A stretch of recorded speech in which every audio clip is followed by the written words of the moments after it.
ብሪክስ ከቅርብ ጊዜ ወዲህ በዓለም ካሉ የስብስብ ኃይሎች መካከል በህዝብ ብዛት፣ በኢኮኖሚ አቅሙ፣ በመደመጥ አቅሙ እያደገ የመጣ ግሩፕ ነው።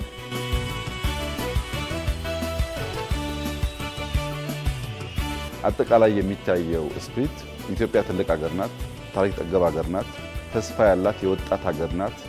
አሁን እየተመዘገበ ያለውን ድል፣ እየተመዘገበ ያለውን ኢንቨስትመንት፣ እየተመዘገበ ያለውን ለውጥ ኢትዮጵያውያን በውል ባይረዱትም ዓለም በደንብ ተገንዝቦት በዚያ ደረጃ ሪኮግናይዝ እያደረገ ይገኛል።